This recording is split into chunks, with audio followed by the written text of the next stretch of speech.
My father was, he's on the left here, my father was officer of the General Staff of the Soviet Army. He was inspector of land forces, Soviet troops stationed in countries like Mongolia, Cuba, East European countries. This is the picture taken at the entrance of my Institute of Oriental Languages. It's a part of Moscow State University. As every Soviet student, I was, quote-unquote, volunteering for harvesting grain in Kazakhstan. By the end of my training in school, I was recruited by the KGB. This picture was taken on that day, and you can see again how happy it feels to be recruited by the KGB. Pay special attention to number of bottles on the table. One of my functions was to keep foreign guests permanently intoxicated the moment they land at Moscow airport. In 1967, the KGB attached me to this magazine, Look magazine. A group of 12 people arrived to USSR from United States to cover the 50th anniversary of October Socialist Revolution in my country. From the first page to the last page, it was a package of lies.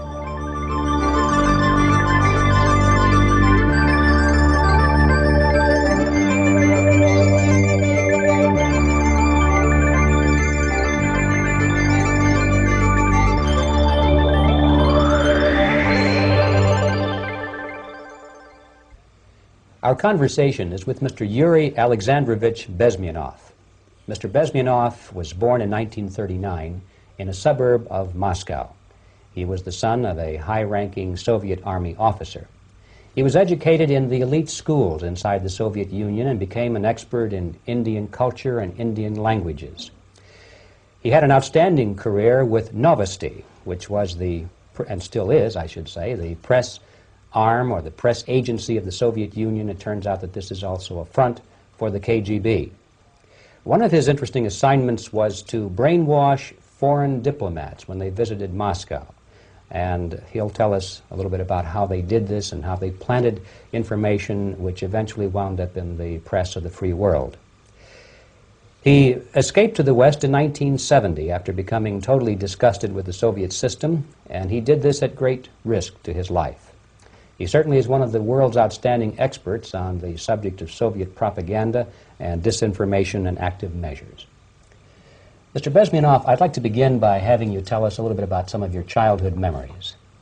Well, the most vivid memory of my childhood was Second World War, or to be more precise, the end of the Second World War, when all of a sudden United States, from a friendly nation, which helped us to defeat Nazism, turned overnight into a deadly enemy.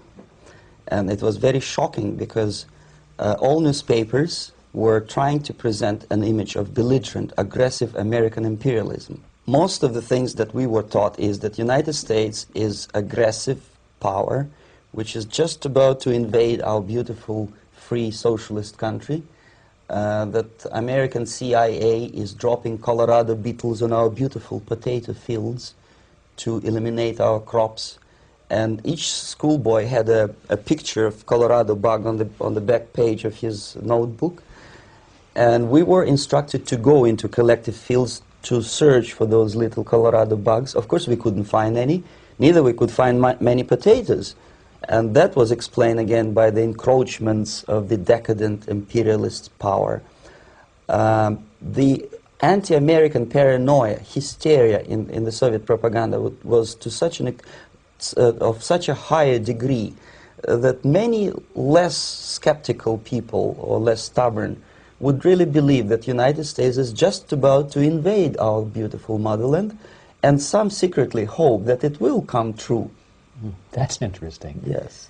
Well, getting back to life inside the Soviet Union or inside communist countries in general, in this country, at the university level primarily, we read and hear that the Soviet system is different from ours, but not that different, and that there is a convergence developing between all of the systems of the world, and that really it doesn't make an awful lot of difference what system you live under, because you have corruption and dishonesty and tyranny and all that sort of thing.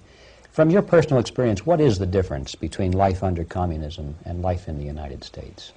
Well, life is obviously very much different for simple reason that the Soviet Union is a state capitalist economically. It's a state capitalism where an individual has absolutely no rights, no value, his life is nothing, it's just like an insect. He is disposable, whereby in the United States even the worst criminal is treated as a human being. He has a fair trial, and some of them capitalize on their crimes. They publish their memoirs in their prisons and get handsomely paid by your crazy publishers. The differences, of course, in the daily life are very various, depending on whom we are talking about. In my own private life, I never suffered from communism simply because I was brought up in a family of high-ranking military officer. Most of the doors were open for me. Most of my expenses were paid by the government, and I never had any troubles with the authorities or with the police. So, in other words, I would say I enjoyed, or I had good reasons to enjoy all the advantages of so-called socialist system. Mm-hmm. My main motivations to defect had nothing to do with affluence. It was mainly moral indignation, moral protest, rebellion against the inhuman methods of the Soviet system. Well, specifically, what did you object to? I objected, first of all, against oppression of my own dissidents and intellectuals. And that was the most disgusting thing that I witnessed as a young man, young student, who was brought up a very troublesome period in our history, from Stalin to Khrushchev, from total tyranny and oppression to some kind of liberalization. Second, when I started working for the Soviet embassy in India, to my horror, I discovered that we are millions times more oppressive than any colonial or imperialist power in the history of mankind. That my country brings to India not freedom, progress, and friendship between the nations, but racism, exploitation, and slavery, and of course economical inefficiency to this country. Since I fell in love with India, I developed something which by KGB standards is extremely dangerous thing. It's called split loyalty, when an agent likes a country of assignment more than his own country. I literally fell in love with this beautiful country, a country of great contrasts, but also great humility, great tolerance, and philosophical and intellectual freedoms. My ancestors used to live in caves and eat raw meat when India was a highly civilized nation 6,000 years ago. So obviously the choice was not to the advantage of my own nation. I decided to defect and to entirely dissociate myself from that brutal regime. Mr. Bezmenov, we've read a lot about the concentration camps and the slave labor camps under the Stalin regime. Now the general impression in America is that those things are part of the past. Are they still going on today, or what is the status? Yes. There is no qualitative change in the Soviet concentration camp system. There are changes in numbers of prisoners. Again, this is unreliable Soviet statistics. We don't know how many political prisoners are there in the Soviet concentration camps. But we sure know from various sources that at each particular time there are close to 25 to 30 million of Soviet citizens who are virtually kept as slaves in forced labor camp system. The size of the population of a country like Canada is serving terms as prisoners.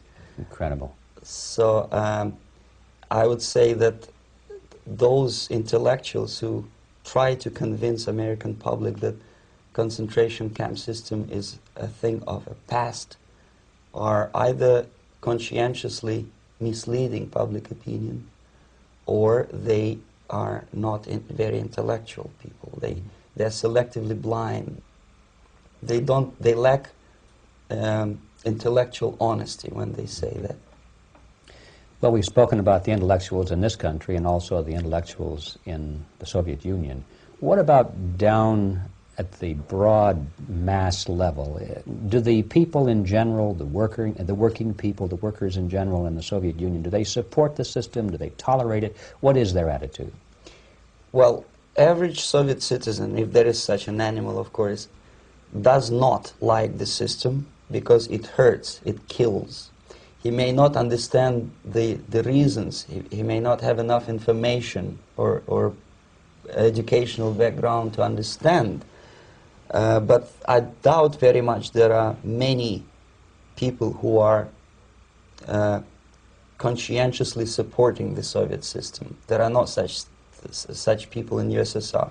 Even those who have all the reasons to enjoy socialism, people like myself, who were a member of journalistic elite, they also hate system for different reasons, though. Not because they lack material affluence, but because they are unfree to think, they're in constant fear, duplicity, split personality. And this is the greatest tragedy for my nation. Well, what do you think are the chances of the people actually overcoming their system or replacing it? There is a great possibility that system will sooner or later be destroyed from within. There is a self-destructive mechanism built into any socialist or communist or fascist system, because there is lack of feedback, because the system does not rely upon loyalty of population. But until this Soviet junta is being supported by the Western so-called imperialists, that is, multinational companies, establishments, governments, and let's face it, intellectuals, so-called academia in the United States is famous for supporting the Soviet system. As long as the Soviet junta will keep on receiving credits, money, technology, grain deals, and political recognition from all these traitors of democracy or freedom, there is no hope, there is not much hope for changes in my country, and the system will not collapse by itself simply because it's being nourished by so-called American imperialism. This is the greatest paradox in history of mankind, when capitalist world supports and actively nourishes its own destroyer, destructor. I think you're trying to tell us something in this country. Mm-hmm.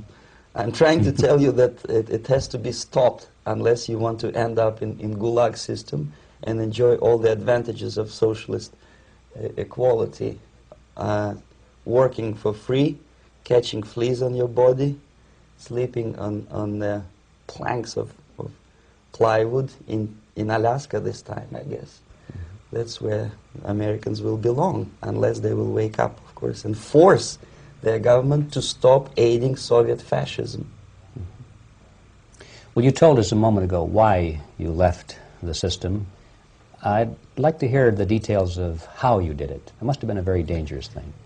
It was not so dangerous, it was crazy. First of all, because defecting in India is virtually impossible, thanks to very strong pressure from the Soviet government. Excuse me, you were in India on assignment at that time? Yes, I was working for the Soviet embassy in New Delhi as a press officer. Mm-hmm.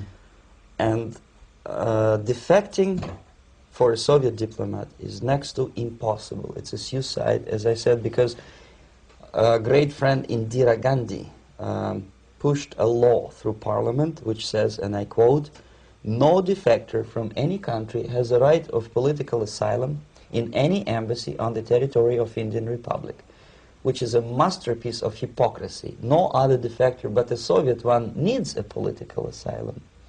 So knowing that perfectly well, I planned a craziest possible way to defect. I studied counterculture in India. There were thousands of young American boys and girls with no shoes, long hair, smoking hash and marijuana, studying sometimes Indian philosophy, sometimes simply pretending that they study. And they greatly annoyed Indian police, and they were laughing stock of Indians because obviously they were good-for-nothing students.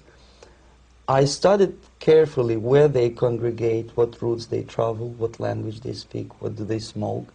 And one day I simply joined a group of hippies to avoid detection of Indian police. I was dressed as a typical hippie with blue jeans, long kameez shirts, with all kind of nice decorations like beads, long hairs, I bought a wig because for several weeks I had to turn myself from a conservative Soviet diplomat into a very progressive American hippie. And that was the only way that I could avoid detection.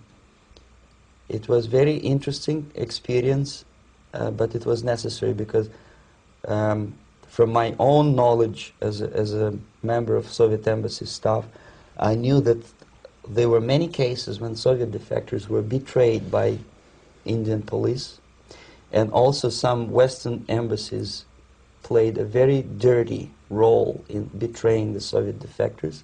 According to our information, they were some, I wouldn't call them double agents, but simply immoral people working for this for the United States embassy, and confining in people like this would be a suicide.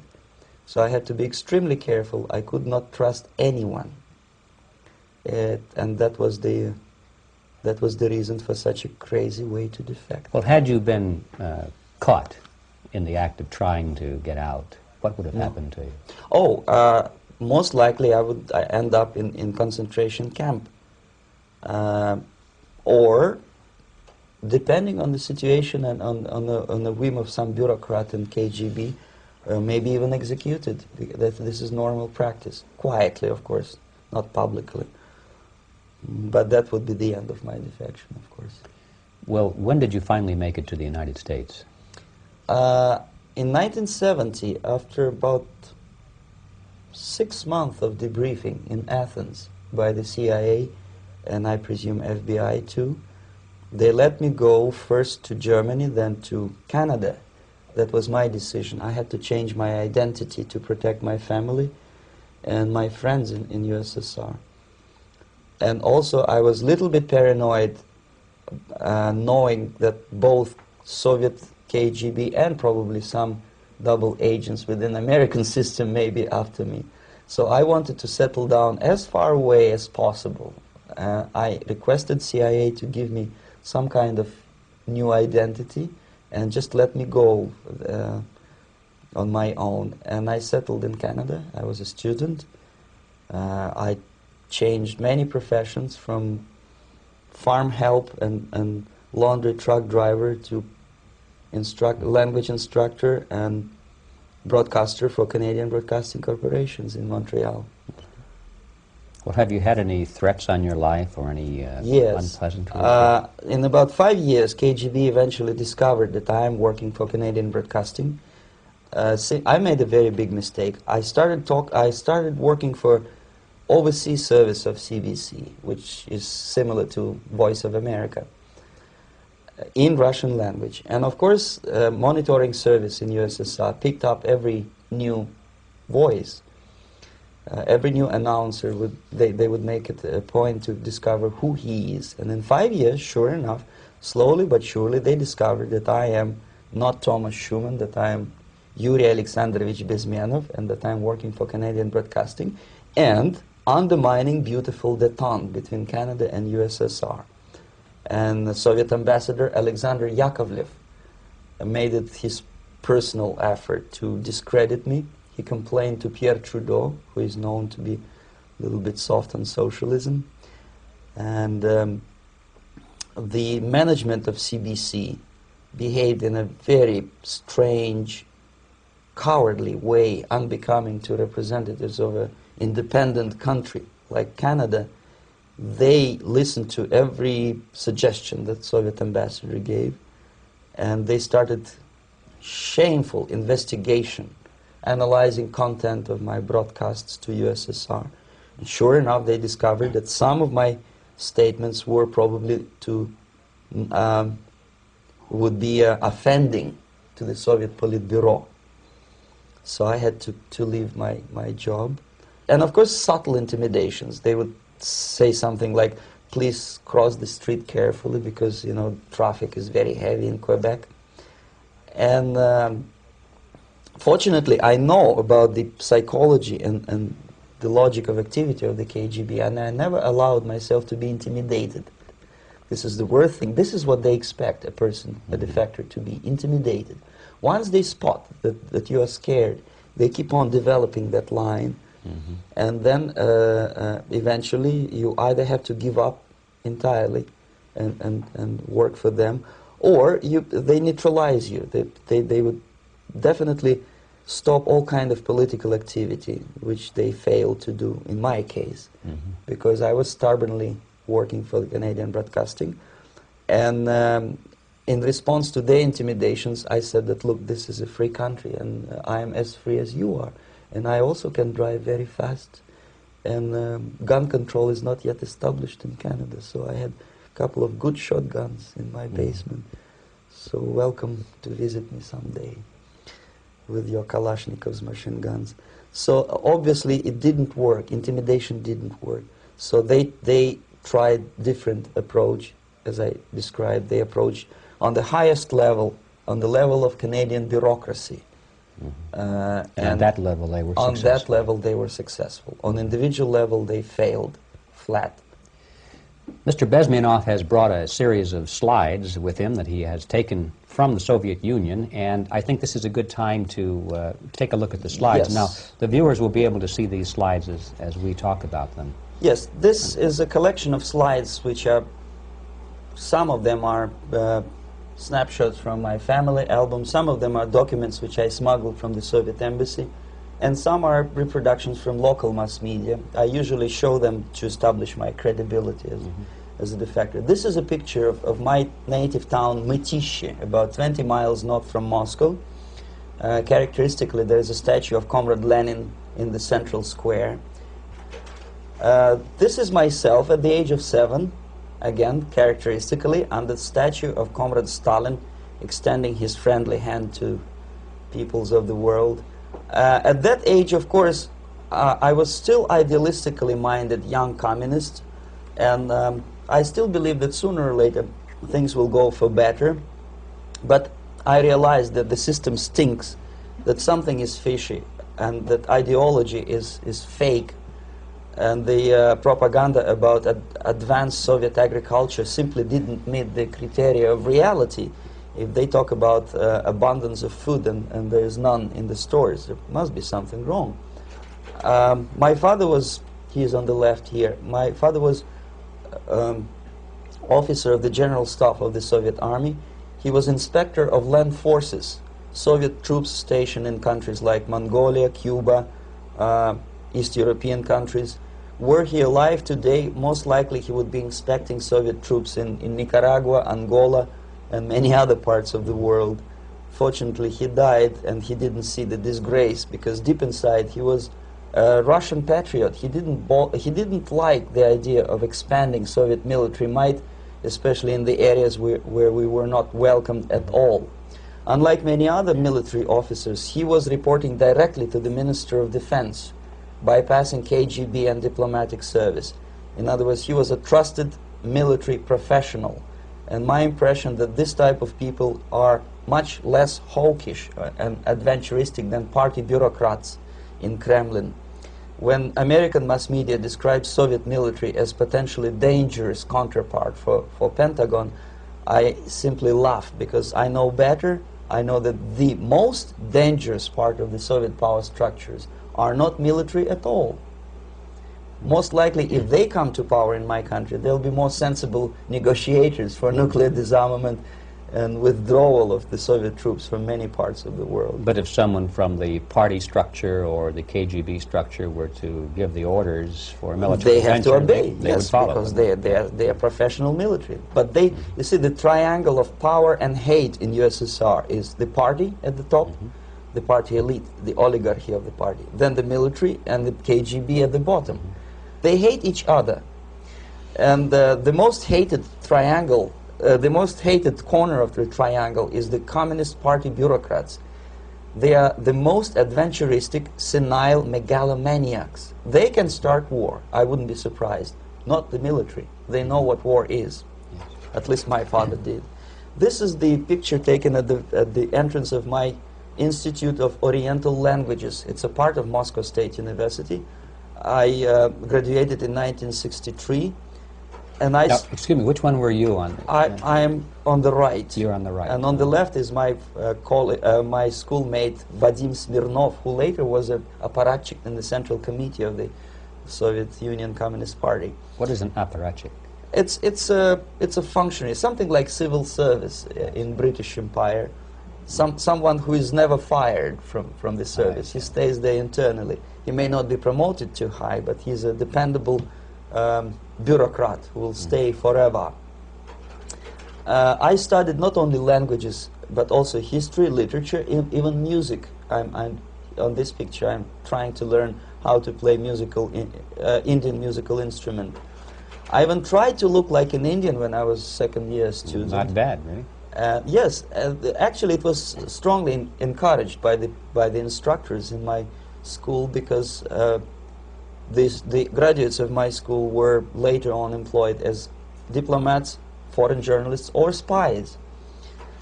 As every Soviet student, I was quote-unquote volunteering for harvesting grain in Kazakhstan. This is the biggest agricultural blunder of the Soviet government.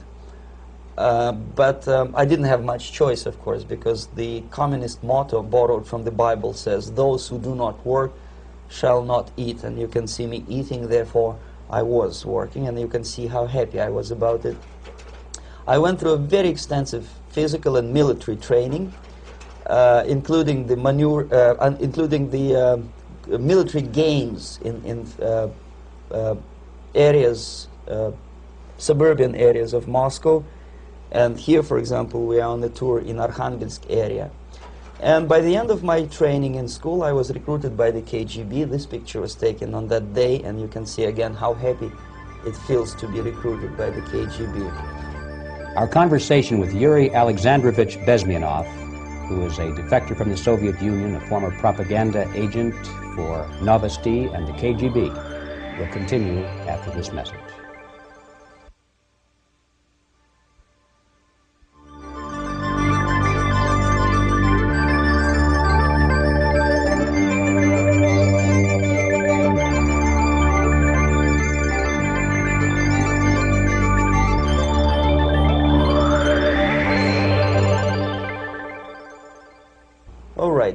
As every student in USSR, I went through very extensive physical and military training and civil defense training too. Unlike in the United States, where civil defense is virtually non-existent, zero. In USSR, every student, whatever his major subject, has to go through very extensive 4-year military and civil defense training. You can see me here with a group of students during one of the war games near Moscow.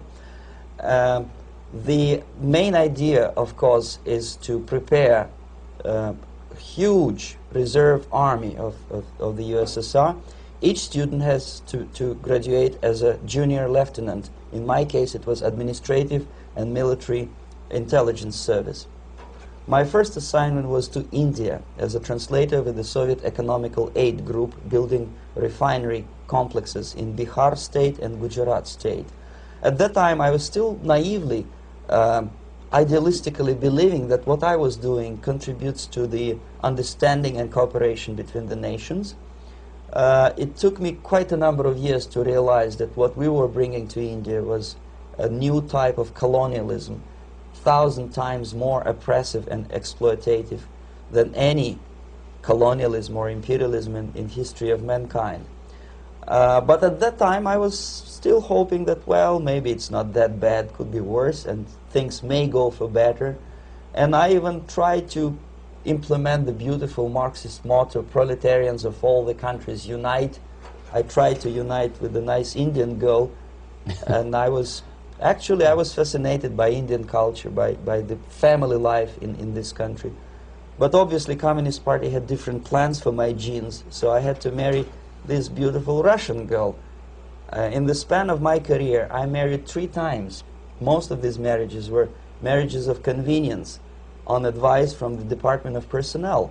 This is normal practice in USSR. When a Soviet citizen is assigned to a foreign job, he has to be married, either to keep family in USSR as hostages, or, if it's a convenience marriage like mine, so that the husband and wife are virtually informers on each other to prevent defection or contamination by decadent imperialist or capitalist ideas. In my case, I hated that girl so much that the moment I landed in Moscow, we were divorced, and I married later, second time. By the end of my first assignment in India, I was promoted to the position of public relation officer. You can see me here translating a speech by a Soviet boss. And you're on the right. I'm on the right here, yes. And it was, the occasion was commissioning of the refinery complex in Bihar, Barauni. Back in Moscow, I was immediately recruited by Novosti Press Agency, which is a propaganda and ideological subversion front for the KGB. 75% of the members of the Novosti are commissioned officers of the KGB. The other 25 are, like myself, co-opted agents who are assigned to specific operations.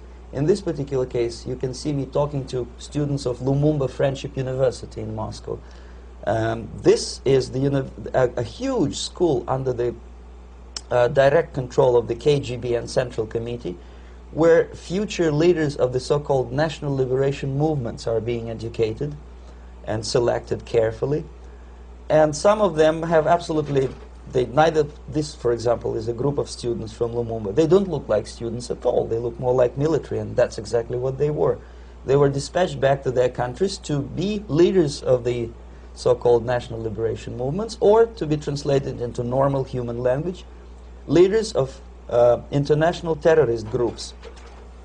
Another area of activity when I was working for the Novosti was to accompany groups of so-called progressive intellectuals, writers, journalists, publishers, teachers, professors of colleges. You can see me here in Kremlin. I'm second on the left, with a group of Pakistani and Indian intellectuals. Most of them pretended they don't understand that we are actually working on behalf of the Soviet government and the KGB. They pretended that they are actually being guests, VIP intellectuals, that they are treated according to their merits and their intellectual abilities. For us, they were just a bunch of political prostitutes to be taken advantage for various propaganda operations.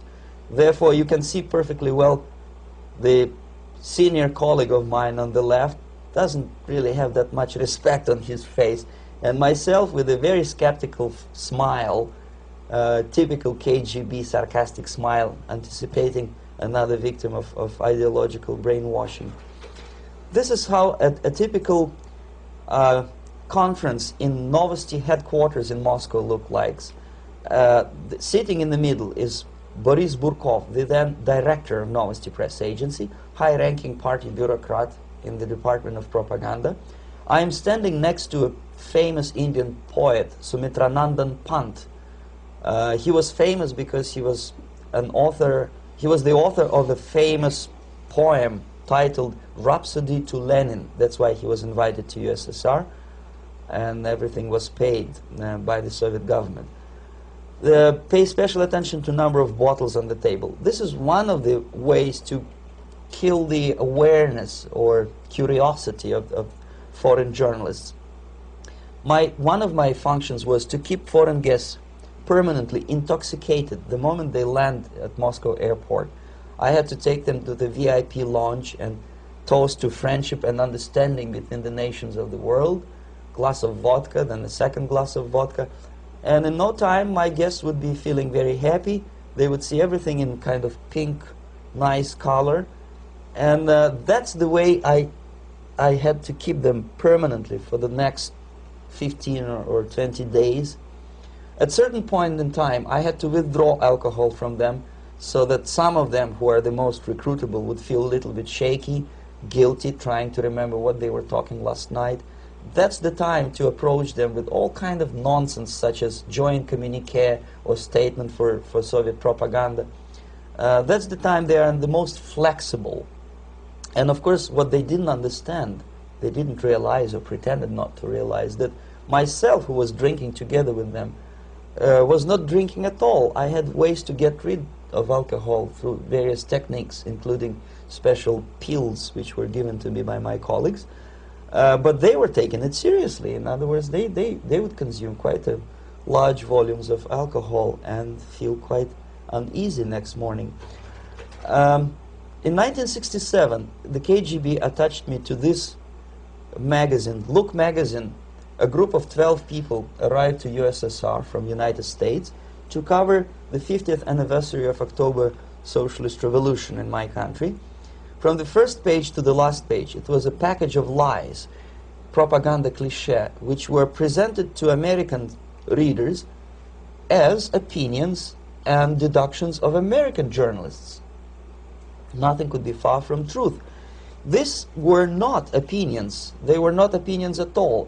They were the clichés which the Soviet propaganda wants American public to think that they think. If it does make any sense at all. It sure does, because from the viewpoint of the Soviet propaganda, although there are some subtle criticism of the Soviet system, the basic message is that Russia today is a nice, functioning, efficient system supported by majority of population. That's the biggest lie. And of course, American intellectuals and journalists from Look magazine elaborated on that untruth in various different ways. They intellectualized that lie. They found all kinds of justifications for telling lies to American public.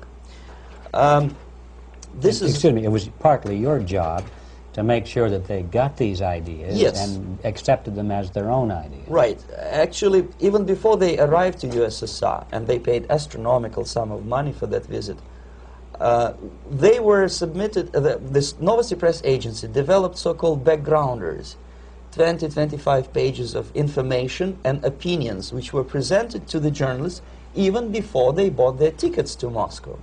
They had to analyze the situation, and judging on their reaction to that backgrounder, the local Novosti representative or local Soviet diplomat in Washington, D.C. would assess whether they be given visa to USSR or not. So they were selected ahead of time. Yes, they were pre-selected very carefully, and there is not much chance for honest journalists to arrive to USSR and to stay there for 1 year and to bring this package of lies back home. This, for example, is a centerfold of the Look magazine. They presented this monument erected by Communist Party in Stalingrad as the symbol, personification of Russian military might. And they said in the article, which is published on the site, that Soviets are very proud of the victory in the Second World War. This is another big myth, a lie. No sensible people would be proud to lose 20 millions of their countrymen in a war which was started by Genoese Hitler and Comrade Stalin and paid by American multinationals. Most of the Soviet citizens look at this type of monuments with disgust and sorrow, because every family lost father, brother, sister, or child in the Second World War. Yet American journalists who were trying to appease, to please their hosts, presented this picture on the centerfold as the symbol and personification of Soviet national, they call it Russian national spirit. And it was greatest misconception and a very tragic misunderstanding. Of course, Look magazine was not distributed in USSR. The main audience was in United States. But I presume that many Americans, millions of Americans who were reading Look magazine at that time, had absolutely wrong idea about the sentiments of my nation, about what the Soviets are proud of and what they hate. This is a group, you see the same lady with the sword in Stalingrad. This is the group of journalists. Myself is in the center with the same devilish smile. And Mr. Philip Harrington is on the extreme left there with his camera. This is the gentleman which was so deaf or so uninterested in what I had to say to him. This is the same picture, a blow-up of the same picture. Many guests from various countries, in this particular case from Asia and Africa, were taken by me as a Novosti Press Agency employee for a tour across Siberia, for example. We would show them typical kindergarten, you see, nothing special by American standards, just nice children sitting, eating their breakfast or lunch. What they could not understand, or they pretended not to understand, that this is an exemplary kindergarten. This is not the kindergarten for average person or average family in USSR. And we maintain that illusion in their minds. You can see myself under the red spot in the middle there, with the same business-like expression. I'm doing my job. That's what I'm assigned to do, and that's what I was paid to do. But deep inside, I still hope that at least some of these useful idiots would understand that what they are looking at has nothing to do with the level of affluence in my nation. This is a better picture which reflects the true spirit of the Soviet childhood. This picture was printed in a Canadian government publication by mistake. In the middle, you can see children playing on a small courtyard, and the caption goes, "This is a typical kindergarten in Siberia." What these idiots didn't understand, that it is not kindergarten at all. It is a prison for children of political prisoners. But there was not a single mentioning that what they were visiting actually was an area of concentration camps.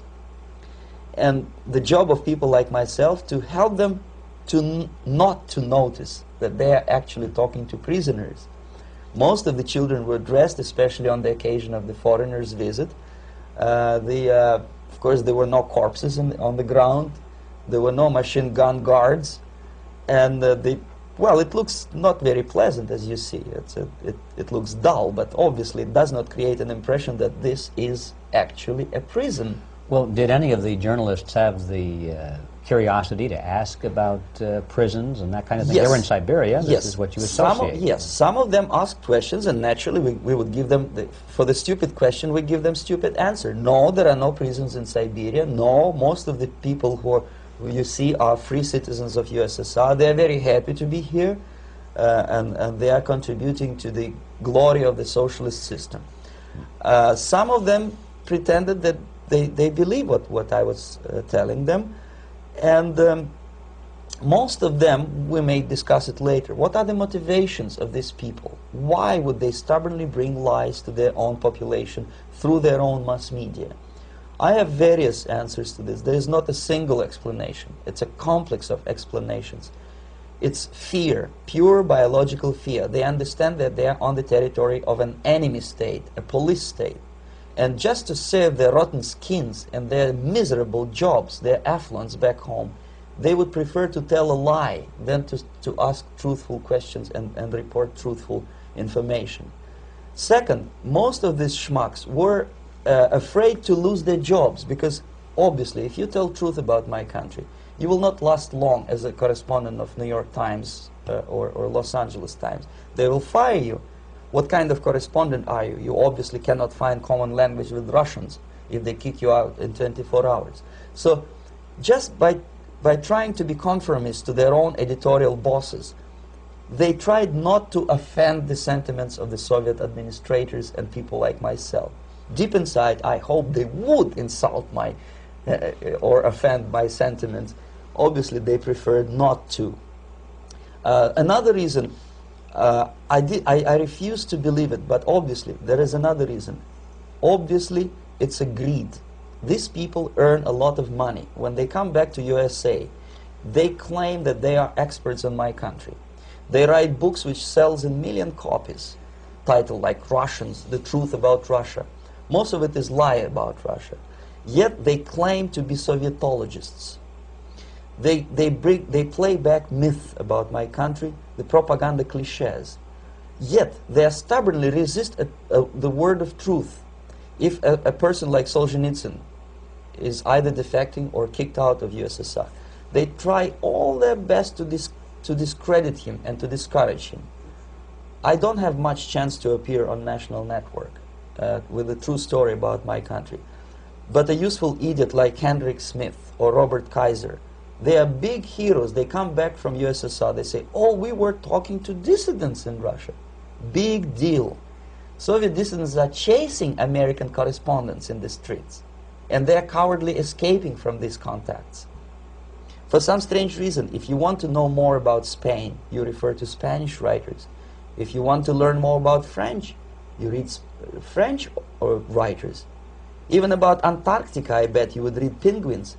Only about the Soviet Union, for some strange reason, you read Hendricks and Schmendricks and all kind of Kissingers, because they claim that they know more about my country. They know nothing, or next to nothing, or they pretend that they know more than they actually do. I would say they are dishonest people who lack integrity and common sense and intellectual honesty. They bring back all kind of stories like that. A kindergarten in Siberia.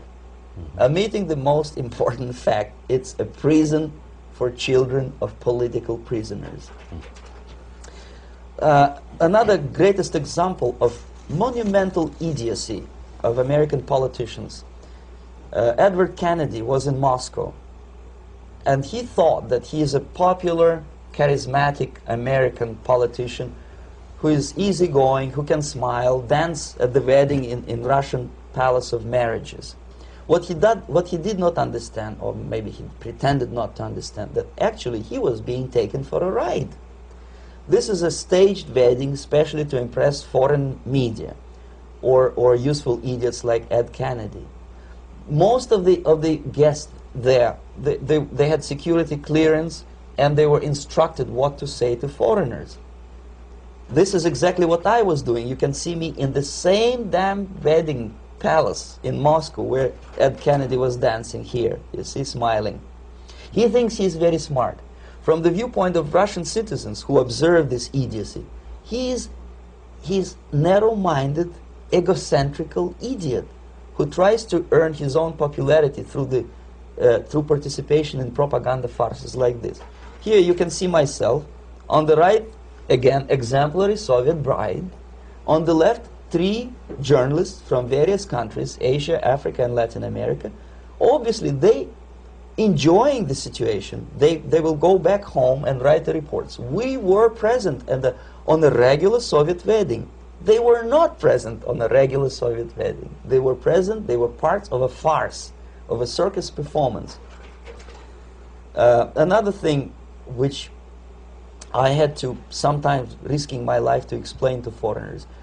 Time magazine, for example, is very critical of South African racist regime. The whole article was dedicated to the shameful internal passport system where blacks are not allowing to live with whites. For some strange reason, for the last 14 years since my defection, nobody wanted to pay attention to my passport.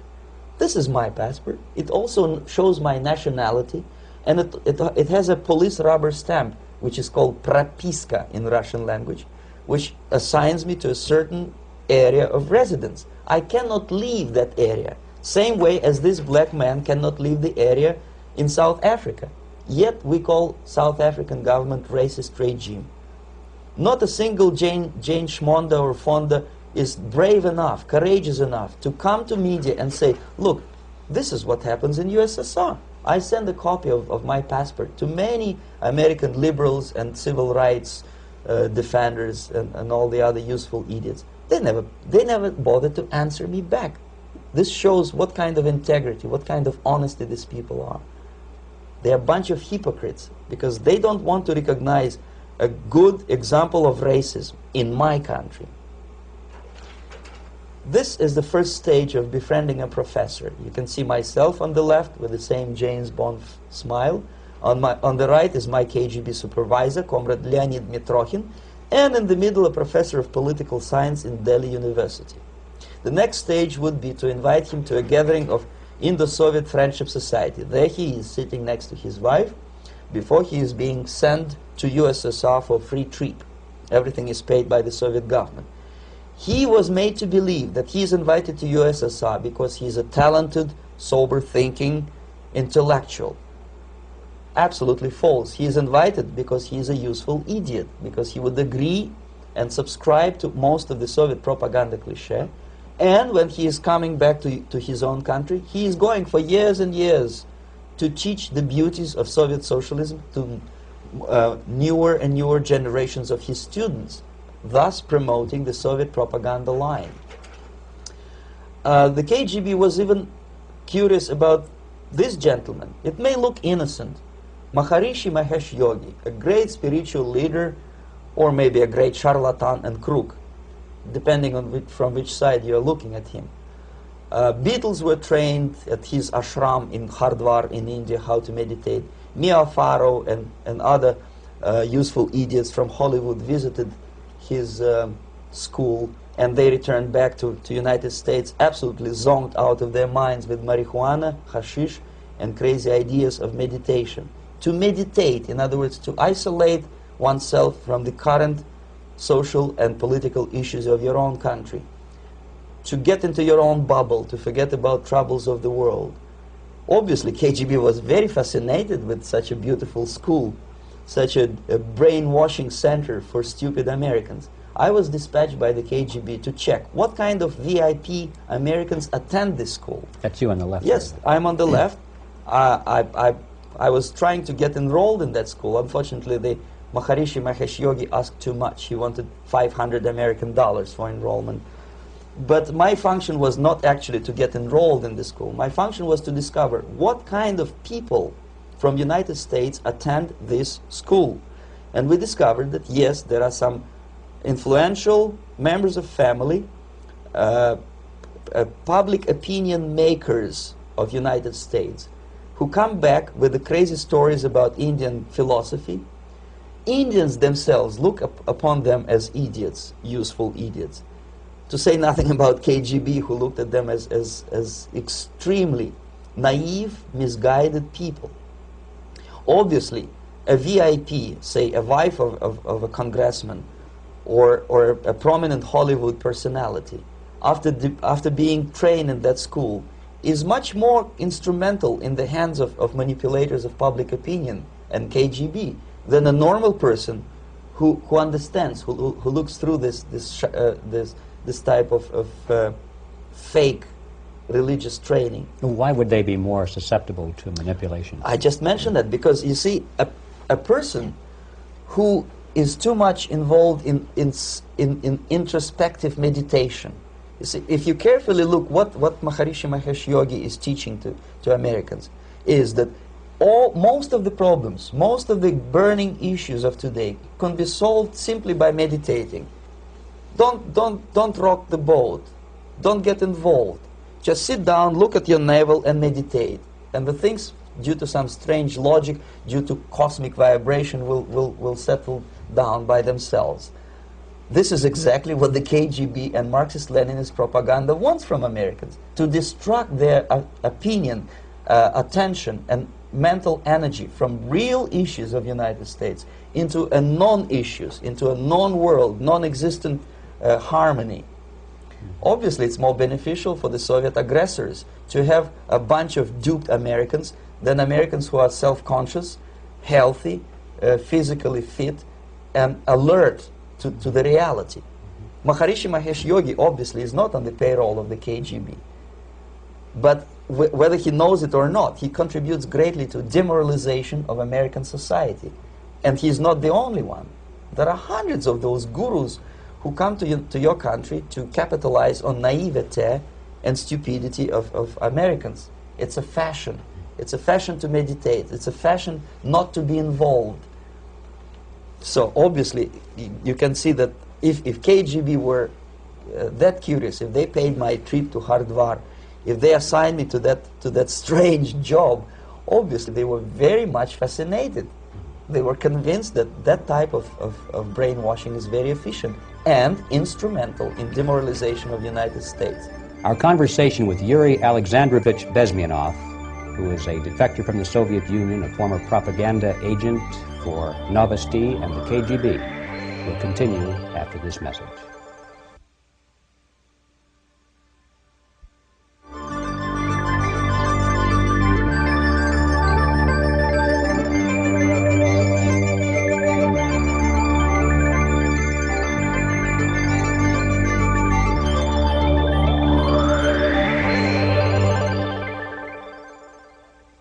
This picture shows the part of the building of USSR embassy, and my supervisors. On the left is Comrade Mehdi, an Indian communist, and on the right, Comrade Mitrokhin, my supervisors in the secret department of research and counter-propaganda. It has nothing to do with either research or counter-propaganda. Most of the activity of that department was to compile huge volume of information on individuals who were instrumental in creating public opinion. Publishers, editors, journalists, actors, educationalists, professors of political science, members of parliament, representatives of business circles. Most of these people were divided roughly in two groups. Those who would toe the Soviet foreign policy, they would be promoted to the positions of power through media and public opinion manipulation. Those who refused the Soviet influence in their own country would be character assassinated or executed physically come revolution. Same way as in the small town of Hue in South Vietnam, several thousands of Vietnamese were executed in one night when the city was captured by Viet Cong for only 2 days. And American CIA could never figure out how could possibly communists know each individual, where he lives, where to get him, and would be arrested in one night, basically in some 4 hours before dawn, put on a van, taken out of the city limits and shot. The answer is very simple. Long before communists occupied the city, there was extensive network of informers, local Vietnamese citizens, who knew absolutely everything about people who are instrumental in public opinion, including barbers and taxi drivers. Everyone who was sympathetic to the United States was executed. Same thing was done under the guidance of the Soviet embassy in Hanoi, and same thing I was doing in New Delhi. To my horror, I discovered that in the files where people were doomed to execution, there were names of pro-Soviet journalists with whom I was personally friendly. Pro-Soviet? Yes. They were idealistically minded leftists who made several visits to USSR, and yet the KGB decided that come revolution or drastic changes in political structure of India, they will have to go. Why is that? Because they know too much. Simply because, you see, the useful idiots, the leftists who are idealistically believing in the beauty of Soviet socialist or communist or whatever system, when they get disillusioned, they become the worst enemies. That's why my KGB instructors specifically made a point, never bother with leftists. Forget about these political prostitutes. Aim higher. This was my instruction. Try to get into large circulation, established conservative media. Rich, filthy rich movie makers, intellectuals, so-called academic circles. Cynical, egocentric people who can look into your eyes with angelic expression and tell you a lie. These are the most recruitable people, people who lack moral principles, who are either too greedy or too suffer from self-importance. They feel that they matter a lot. These are the people who KGB wanted very much to recruit. But to eliminate the others, to execute the others, don't they serve some purpose? Wouldn't they be the ones they rely on? They serve purpose only at the stage of destabilization of a nation. For example, your leftists in United States, all these professors and all these beautiful civil rights defenders, they are instrumental in the process of the subversion only to destabilize the nation. When their job is completed, they are not needed anymore. They know too much. Some of them, when they get disillusioned, when they see that Marxist-Leninists come to power, obviously they get offended. They think that they will come to power. That will never happen, of course. They will be lined up against the wall and shot. But they may turn into the most bitter enemies of Marxist-Leninists when they come to power. And that's what happened in Nicaragua. You remember most of these former Marxist-Leninists were either put to prison or one of them split, and now he's working against Sandinistas.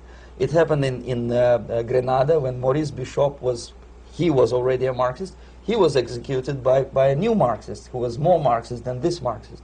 Same happened in Afghanistan when first there was Taraki, he was killed by Amin, then Amin was killed by Babrak Karmal with the help of KGB. Same happened in Bangladesh when Mujibur Rahman, very pro-Soviet leftist, was assassinated by his own Marxist-Leninist military comrades. It's the same pattern everywhere. The moment they serve their purpose, all the useful idiots are either be executed entirely, all the idealistically minded Marxists, or exiled or put in prisons, like in Cuba. Many former Marxists are in Cuba, in prison.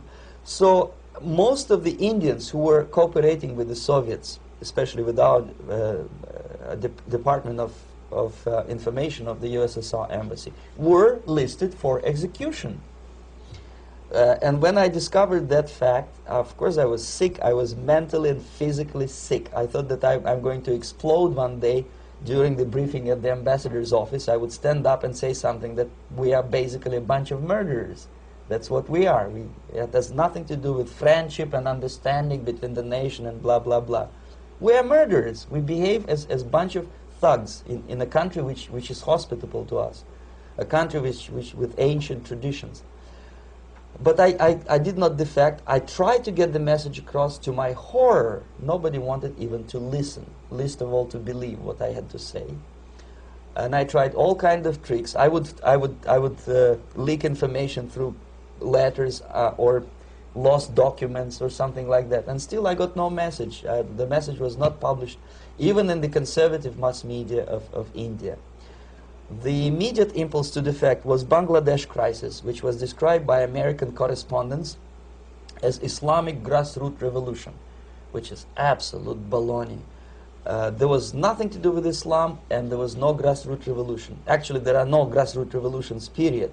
Any revolution is a byproduct of a highly organized group of conscientious and professional organizers, but it has nothing to do with grassroots. In Bangladesh, it was nothing with grassroots. Most of the Awami League party members, Awami League means People's Party, were trained in Moscow in the High Party School. Most of the Mukti Fauj leaders, Mukti Fauj in Bengali means People's Army, same as SWAPO and all kind of liberation armies all over the world, the same bunch of useful idiots. They were trained at Lumumba University and various centers of the KGB in Simferopol, in Crimea, and in Tashkent. So when I saw that Indian territory is being used as a jumping board to destroy East Pakistan, I saw myself thousands of so-called students traveling through India to East Pakistan, through the territory of India, and Indian government pretended not to see what's going on. They knew perfectly well, the Indian police knew it, the intelligence department of the Indian government knew it, the KGB of course knew it, and the CIA knew it. That was most infuriating, because when I defected and I explained to the CIA debriefers they should watch out because East Pakistan is going to erupt any moment, they said I was reading too many James Bond novels. Anyway, so East Pakistan was doomed. One of my colleagues in the Soviet consulate in Calcutta, when he was dead drunk, he ventured into the basement to relieve himself, and he found big boxes which said printed matter to Dhaka University. Dhaka is the capital of East Pakistan. And since he was drunk and curious, he opened one of the boxes and he discovered not printed matter. He discovered Kalashnikov guns and ammunition in there. Anyway, it's a long story. When I saw the preparations for the invasion into East Pakistan, obviously I wanted to defect immediately. The only thing I couldn't at that time make up my mind when and where and how. One of the reasons, of course, you see, I was in love with India. I mentioned it before. I spoke the languages. I socialized with people. And I understood that I had to act fast unless I want this beautiful country to be permanently and irreparably damaged by our presence.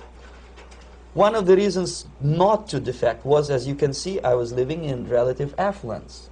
Who the hell in the normal mind would defect and do what? To be abused by your media, to be called McCarthyist and fascist and paranoid, or to drive a taxi in New York City? What for? What the hell for should I defect? To be abused by Americans, to be insulted in exchange for my effort to bring the truthful information about impending danger of subversion. As you can see, I was living in quite a comfortable conditions next to swimming pool, where Indians were not allowed, by the way. I was highly paid expert in propaganda. I had my family. I was respected by my nation. My career was cloudless. The third reason, how to defect with the family. To defect with the baby and the wife would be virtual suicide, because according to law, that hypocritical law which I quoted before, the Indian police will have to hand me over back to the KGB, and that will be the end of my defection and probably my life. Again, I cannot smuggle my wife because she was not quite sure what I was doing. She was not that idealistically involved, and she was definitely not in the total picture of what I was doing for the KGB. She would be shocked if I you know, put her in my van and drive her to American embassy or elsewhere. That would be a greatest danger. So again, I had to defect in such a way that my defection would look as simple disappearance. And there were many cases like that when the Soviet agents simply disappeared, either killed in action or, thanks to their curiosity and their close contacts with radicals, some of them were killed by the Marxists, by the way. It happened in many African countries when the Soviet KGB were killed by Africans themselves. Not because they hated Marxism-Leninism, but because they were simply trigger-happy bunch of unruly characters. If you give them a machine gun, they will shoot. And some of the Soviets obviously were not careful enough to protect themselves, and they got into embarrassing situations when they were shot at the crossfire between factions of so-called liberation movements. Anyway, so I decided, as I said, to study the counterculture. I decided this probably would be the best way to disappear. I socialized with characters like this. On the left, you see, he's a barefoot American hippie. It took me quite a long time to study exactly what they were doing and how to mix with them. But eventually I did it. Most of Indian newspapers carried my picture and promise of 2,000 rupees for information about my whereabouts. But they were looking for the wrong person, because they obviously tried to stop a young Soviet diplomat in white shirt and tie, and this is how I looked at the time of defection. Nobody could possibly think that a Soviet diplomat would be as crazy as to join a bunch of hippies. That's you. Yes, travel India and smoke hash. So I made it literally almost like a Hollywood-style detective story. From under the nose of the KGB in Bombay airport, I landed the plane and I flew to Greece, where I was debriefed by the CIA. That's basically that's all for my slides. We can turn off the projector, and that's very interesting. Well, you spoke several times before about ideological subversion. That is a phrase that I'm afraid some Americans don't fully understand. When the Soviets used the phrase ideological subversion, what do they mean by it? Ideological subversion is the process which is legitimate, overt, and open. You can see it with your own eyes. All you have to do, all American mass media has to do, is to unplug their bananas from their ears, open up their eyes, and they can see it. There is no mystery. There is nothing to do with espionage. I know that espionage intelligence gathering looks more romantic. It sells more deodorants through the advertising, probably. That's why your Hollywood producers are so crazy about James Bond type of thrillers. But in reality, the main emphasis of the KGB is not in the area of intelligence at all. According to my opinion and opinion of many defectors of my caliber, only about 15% of time, money, and manpower is spent on espionage as such. The other 85% is a slow process which we call either ideological subversion or active measures, активные мероприятия in the language of the KGB, or psychological warfare. What it basically means is to change the perception of reality of every American to such an extent that despite of the abundance of information, no one is able to come to sensible conclusions in the interests of defending themselves, their families, their community, and their country. It's a great brainwashing process which goes very slow, and it's divided in 4 basic stages. The first one being demoralization. It takes from 15 to 20 years to demoralize a nation. Why that many years? Because this is the minimum number of years which requires to educate one generation of students in the country of your enemy, exposed to the ideology of the enemy. In other words, Marxism-Leninism ideology is being pumped into the soft heads of at least 3 generations of American students without being challenged or counterbalanced by the basic values of Americanism, American patriotism. The result you can see.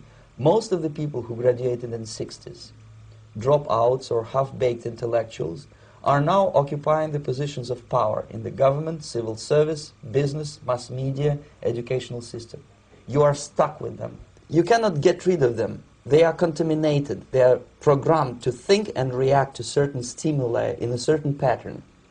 You cannot change their mind, even if you expose them to authentic information, even if you prove that white is white and black is black. You still cannot change the basic perception and the logic of behavior. In other words, these people, the process of demoralization is complete and irreversible. To get rid society of these people, you need another 20 or 15 years to educate a new generation of patriotically minded and common sense people who would be acting in favor and in the interests of the United States society. And yet these people who've been programmed and, as you say, in place and Yes. who are favorable to an opening with the Soviet concept, these are the very people who would be marked for extermination in this country? Most of them, yes. Simply because the psychological shock when they will see in future what the beautiful society of equality and social justice means in practice, obviously they will revolt. They will be very unhappy, frustrated people. And the Marxist-Leninist regime does not tolerate these people. Obviously they will join the links of dissenters, dissidents. Unlike in present United States, there will be no place for dissent in future Marxist-Leninist America. Here you can get popular like Daniel Ellsberg and filthy rich like Jane Fonda for being dissident, for criticizing your Pentagon. In future, these people will be simply squashed like cockroaches. Nobody is going to pay them nothing for their beautiful, noble ideas of equality. This they don't understand, and it will be the greatest shock for them, of course. The demoralization process in the United States is basically completed already. For the last 25 years, actually it's overfulfilled, because demoralization now reaches such areas where previously not even Comrade Andropov and all his experts would even dream of such a tremendous success. Most of it is done by Americans to Americans, thanks to lack of moral standards. As I mentioned before, exposure to true information does not matter anymore. A person who was demoralized is unable to assess true information. The facts tell nothing to him. Even if I shower him with information, with authentic proof, with documents, with pictures, even if I take him by force to the Soviet Union and show him concentration camp, he will refuse to believe it until he is going to receive a kick in his fat bottom. When a military boot crashes his balls, then he will understand, but not before that. That's the tragic of the situation of demoralization. So basically America is stuck with demoralization, and unless, even if you start right now, here, this minute, you start educating new generation of Americans, it will still take you 15 to 20 years to turn the tide of ideological perception of reality back to normalcy and patriotism. The next stage is destabilization. This time, subverter does not care about your ideas and the patterns of your consumption. Whether you eat junk food and get fat and flabby, doesn't matter anymore.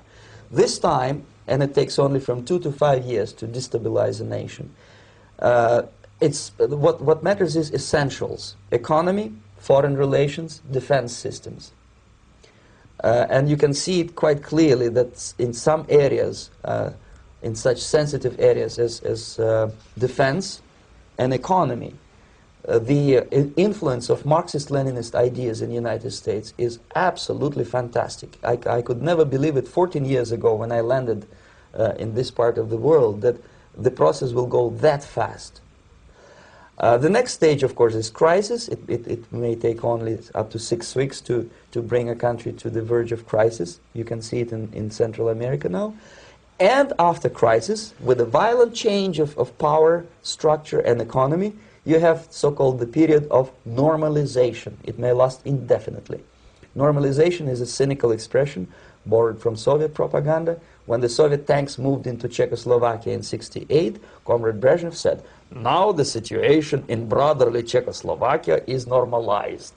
This is what will happen in the United States if you allow all these schmucks to bring the country to crisis, to promise people all kind of goodies and the paradise on earth, to destabilize your economy, to eliminate the principle of free market competition, and to put a big brother government in Washington, D.C., with benevolent dictators like Walter Mondale, who will promise lots of things, never mind whether the promises are fulfillable or not. He will go to Moscow to kiss the bottoms of new generation of Soviet assassins, never mind. He will create false illusions that the situation is under control. Situation is not under control. Situation is disgustingly out of control. Most of the American politicians, media, and educational system trains another generation of people who think they are living at a peacetime. False. United States is in the state of war, undeclared total war against the basic principles and the foundations of this system. And the initiator of this war is not Comrade Andropov, of course. It's the system. However ridiculous it may sound, the world communist system or the world communist conspiracy, whether I scare some people or not, I don't give a hoot. If you are not scared by now, nothing can scare you. But you don't have to be paranoid about it. What actually happens now, that unlike myself, you have literally several years to live on unless the United States wake up. The time bomb is ticking. With every second, the disaster is coming closer and closer. Unlike myself, you will have nowhere to defect to, unless you want to live in Antarctica with penguins. This is it. This is the last country of freedom and possibility. Okay, so what do we do? What is your recommendation to the American people? Well, the immediate thing that comes to my mind is, of course, there must be a very strong national effort to educate people in the spirit of real patriotism, number one. Number two, to explain them the real danger of socialist, communist, whatever, welfare state, big brother government. If people will fail to grasp the impending danger of that development, nothing ever can help United States. You may kiss goodbye to your freedom, including freedoms to homosexuals, to prison inmate. All this freedom will vanish, evaporate in 5 seconds, including your precious lives. The second thing, the moment at least part of United States population is convinced that the danger is real, they have to force their government. And I'm not talking about sending letters, signing petitions, and all this beautiful, noble activity. I'm talking about forcing United States government to stop aiding communism. Because there is no other problem more burning and urgent than to stop the Soviet military-industrial complex from destroying whatever is left of the free world. And it is very easy to do. No credits, no technology, no money, no political or diplomatic recognition, and of course no such idiocy as grain deals to USSR. The Soviet people, 270 millions of Soviets, will be eternally thankful to you if you stop aiding a bunch of murderers who sit now in Kremlin and whom President Reagan respectfully calls government. They do not govern anything, least of all such complexity as the Soviet economy.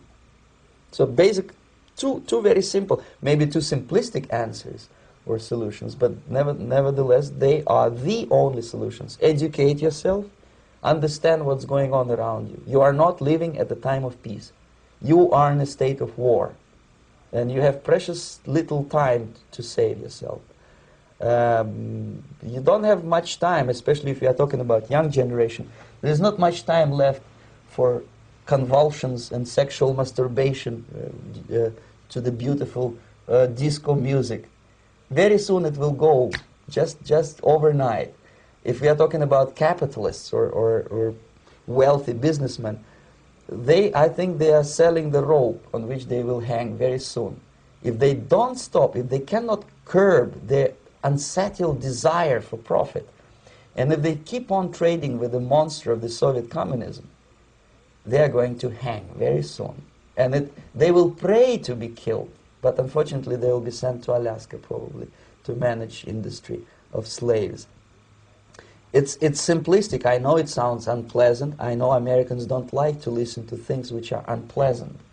But I have defected not to tell you the stories about such idiocy as microfilm, James Bond type espionage. This is garbage. You don't need any espionage anymore. I have come to talk about survival. It's a question of survival of this system. You may ask me, what is it in for me? Survival, obviously, because unlike, as I said, I am now in your boat. If we sing together, we'll sing beautifully together. There is no other place on this planet to defect to.